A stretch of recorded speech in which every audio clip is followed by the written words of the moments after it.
Have you ever wondered how we can control the flow of our documents, making sure that each new chapter, section, or report starts exactly where we want it to?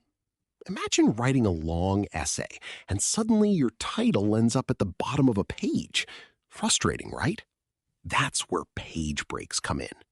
Today, we'll uncover the commands that let us manage our pages with ease, and we'll learn how to create MS Word documents that look neat, organized, and professional. Now, word processing software is a powerful tool that many of us use daily without even realizing it. But what exactly is word processing software? In simple terms, it is a computer program designed to create, edit, format, and print documents. One of the most common examples of word processing software is Microsoft Word.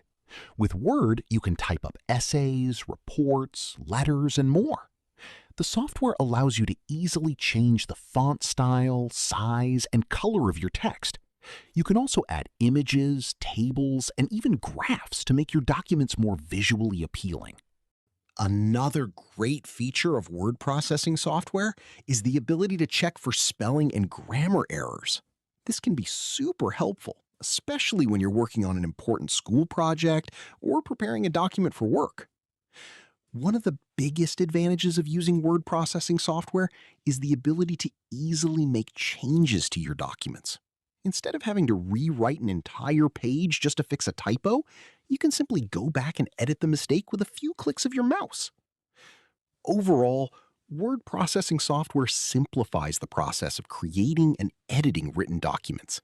It makes tasks like typing up assignments, crafting letters, or even drafting stories much more efficient and organized. Now let's try inserting a page break step by step. First, open the Word document. So this one, the Microsoft Word software. And on the Home tab, let's try this document.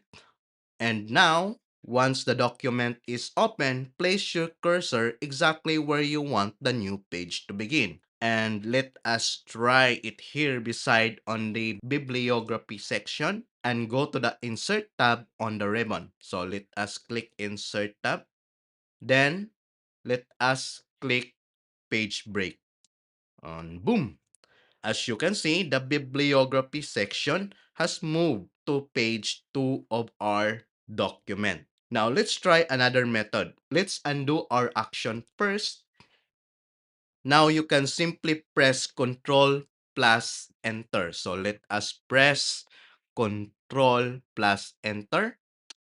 And now, the bibliography section moved to the page 2 of our document. So that's how simple is inserting the page break in our document is. And now we already know how to insert page break. Now I'll show you how to display those pages so you can actually see them in your document, and then how to delete them if you no longer need them. So by default, this Microsoft Word hides formatting marks like page breaks, so you might not notice where they are. And to make them visible, go to the Home tab on the ribbon and look for the hide or show button in the paragraph group. It looks like a backward P symbol called a velcro. Once you click it, Word will reveal all hidden formatting marks. So let's try to click this.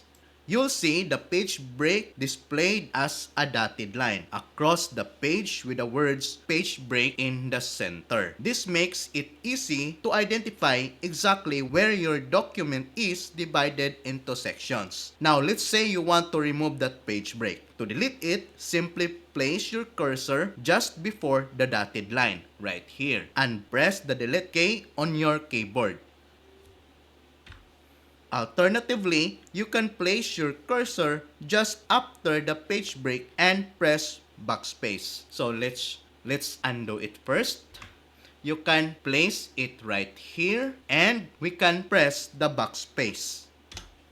And now, instantly, Word will remove the page break and the text will flow back together on one page. Now, in order to hide the page break, you have to click again this Velcro symbol.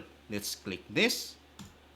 Now, the page break symbol is now gone. Or now, the Velcro symbol is now hidden.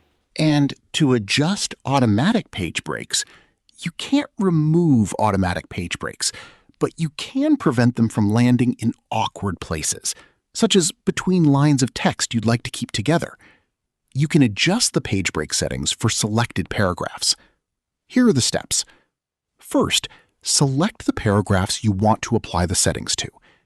Then, go to Layout or Page Layout and select the Paragraph dialog box launcher. On the Line and Page Breaks tab, choose one or more of the following. Widow-orphan control places at least 2 lines of a paragraph at the top or bottom of a page. Keep with Next prevents breaks between paragraphs you want to stay together. Keep lines together prevents page breaks in the middle of paragraphs. And Page Break Before adds a page break before a specific paragraph.